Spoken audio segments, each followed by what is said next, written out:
Formation of BF3 molecule. बच्चों, boron का electronic configuration क्या है? 1s2 2s2 2px1। आपको मालूम है कि बॉन्डिंग होने के लिए ऑटोमोस्ट शेल जो है इंटरैक्ट होते, उससे बॉन्डिंग होती।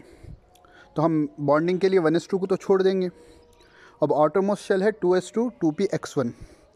अब आप यहाँ पर देख रहे हैं कि 2s2 तो पूरा कम्प्लीटली फिल है, तो वहाँ तो पेयरिंग ऑफ इलेक्ट्रॉन्स नहीं होगा, और 2px1 में एक इलेक्ट्रॉन है, यानी बोरॉन के पास सिर्फ एक अनपेयर इलेक्ट्रॉन है। अब ये बॉन्ड बनाना चाहिए तो ये जो है सिर्फ एक बॉन्ड बनाएगा, लेकिन हकीकत हाल में रियलिटी में जो है हमको BF3 मॉलिक्यूल मिलता है, यानी एक बोरॉन 3 फ्लोरीन के साथ जो है बॉन्ड कायम कर रहा। तो अब यहाँ पर हमको जो है ये देखना है कि अब ये कैसे मुमकिन हुआ। तो इसके वास्ते जो है हम क्या करते हैं कि बोरॉन को जो है एक्साइटेड स्टेट में ले जाते हैं, थोड़ी एनर्जी जनरेट होके ये 2s2 का जो इलेक्ट्रॉन है एक जंप कर 2p में चले जाएगा। तो अब एक्साइटेड स्टेट का इलेक्ट्रॉनिक कॉन्फ़िगरेशन हो जाएगा 1s2 2s1 2px1 2py1। अब यहाँ पर जो है देखिए s का शेप अलग होता है, p का शेप अलग होता है, और दोनों का एनर्जी में भी जो है थोड़ा बहुत फ़र्क होता है। अब यहाँ पर हाइब्रिडाइजेशन अक्कर होगा, एक हाइब्रिड ऑर्बिटल बनाएंगे। हाइब्रिडाइजेशन कहते किसे हैं? इसका डेफिनेशन है, hybridization is a phenomena of intermixing of atomic orbitals of almost equal energy which are present in outermost shell. तो यहाँ पर हमारा 2s1 और 2px1 2py1 दोनों भी आउटरमोस्ट शेल में है, तो हाइब्रिडाइजेशन हम कर सकते हैं क्योंकि उन लोगों की एनर्जी करीब करीब है।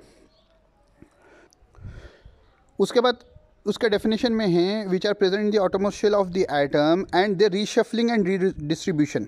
तो उनको रीशफल करेंगे, रीडिस्ट्रीब्यूट करेंगे, तो सेम नंबर ऑफ ऑर्बिटल्स में रीशफल करेंगे, रीडिस्ट्रीब्यूट करेंगे, ताकि उनकी एनर्जी और शेप एक हो जाए। 2s की एनर्जी और शेप 2p से अलग था। अब हम हाइब्रिडाइजेशन करें, हाइब्रिडाइजेशन नथिंग बट जो है ग्राइंडर में डालकर उनको मिक्स कर सेम सूरत का बना लिए। तो हाइब्रिडाइजेशन जब करेंगे तो s का एक ऑर्बिटल है, p के 2 ऑर्बिटल हैं, तो ऐसे हाइब्रिडाइजेशन को sp2 हाइब्रिडाइजेशन कहते हैं, और ऐसी हाइब्रिड ऑर्बिटल को sp2 हाइब्रिड ऑर्बिटल कहते हैं। अब ये जो sp2 ऑर्बिटल्स होते हैं ये 120 डिग्री एंगल के साथ सेपरेट होते हैं। Minimum angle of repulsion between any two sp2 orbitals जो होता है 120 डिग्री होता है। अब यहाँ पर जो है 3 अनपेयर्ड इलेक्ट्रॉन्स हो गए और तीनों भी जो है सेम एनर्जी के हो गए। तो अब यहाँ पर जो है फ्लोरीन आता है, फ्लोरीन का एटॉमिक कॉन्फ़िगरेशन होता है 1s2 2s2 2p5। तो 2p5 बोले तो p के अंदर 6 इलेक्ट्रॉन्स आ सकते हैं, इसको एक इलेक्ट्रॉन की ज़रूरत होती है। तो sp2 हाइब्रिड ऑर्बिटल्स के हर एक ऑर्बिटल के साथ फ्लोरीन जो है अटैच हो जाता है, और अटैच होकर जो है हमको सिग्मा sp2p बॉन्ड्स बनाए जाते हैं।